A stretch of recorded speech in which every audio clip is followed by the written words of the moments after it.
السلام عليكم. اليوم جيتكم بالطريقه ديال الكيش من لاباط حتى الحشوه بخطوات سهل وخفيف ودغيا كيوجد كيجي رائع.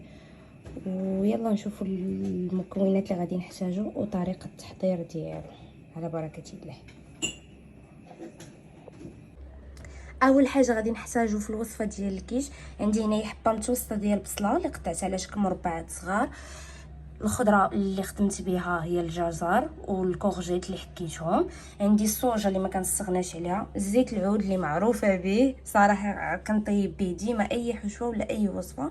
بالنسبه للتوابل عندي هنا معجون ديال الثومه مطحون بزيت العود اللي غنشارك معكم ان شاء الله، وعندي الابزار وعندي الملحه. اول حاجه غادي نضيف في المكونات ديالي اللي هو الثومه والابزار والملحه مع شويه زيت العود، وغادي نخلي البسطه ديالي تشحر مزيان تتذبل.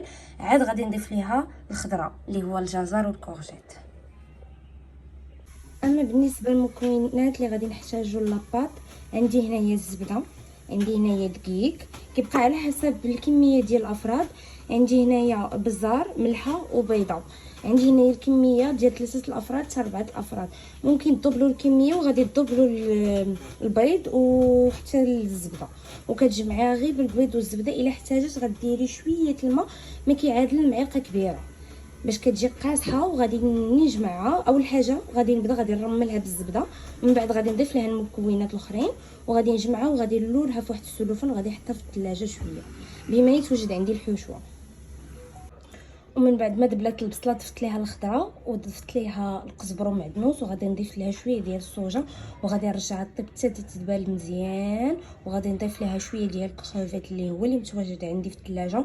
ممكن تستعملوها بالدجاج او كفته او كروفيت او غير بالخضره او الطون، كيبقى الاختيار ديالكم او الحاجات اللي متوفره عندكم. انا فضلت اني نديرها بالكروفيت، داكشي علاش غادي نضيف لها واحد شويه باش تزيد تنسمه وتعطيها واحد المذاق اللي زوين.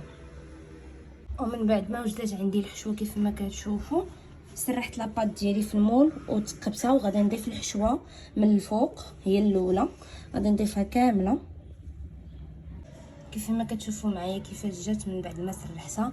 بالنسبه للطبقه الفوقانيه او الحشوه عندي واحد طنو مسوس مع بيضه ومليحه وشويه البزار، وخففته بشويه ديال الحليب غير باش يتخفف.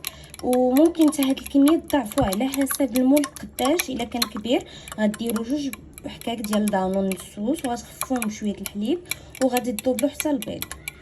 كتكون هذه هي الطبقه اللي غادي نرش من الفوق. ومن بعد غادي نزيد عليها شويه ديال الموتزاريلا مخلط مع فرماج حمر هما اللي متوفر عندي. ممكن تستعملوا اي نوع ديال الجبن كتحبوا. وغادي ندخلها الفران على درجه ديال 200 غير لتحت تتحمر ليا مزيان وطيب ليا لاباط. غادي نشعل عليها من الفوق باش تكراطانا ليا وتعطيني لون زوين. وكيف ما كتشوفوا معايا من بعد ما كملتها دابا غادي ندخلها الفران وغادي نخليها طيب مزيان وتعلق وتكراطينا، ونرجعوا باش نشوفوا الشكل النهائي. وكيكون هذا هو الشكل النهائي ديال الكيش من بعد ما وجد وتحمر تكراطينا من الفوق. كيجي زوين. وشوفي لي لاباط كيفاش كتجي وكتبان مقرمشه احسن من ديال برا وخفيفه ودغيا كتوجد. كنتمنى ان شاء الله هذا الفيديو يعجبكم. ما تنساوش تضغطوا لي على زر الابوني ولي كومونتير ولي جيم، وما تنساوش تفعلوا الجرس وتبعتوا هاد الفيديوهات الناس يقدروا يحتاجوا بحال هذا النوع ديال الوصفات. وبصحه فطوركم وعواشركم مباركه.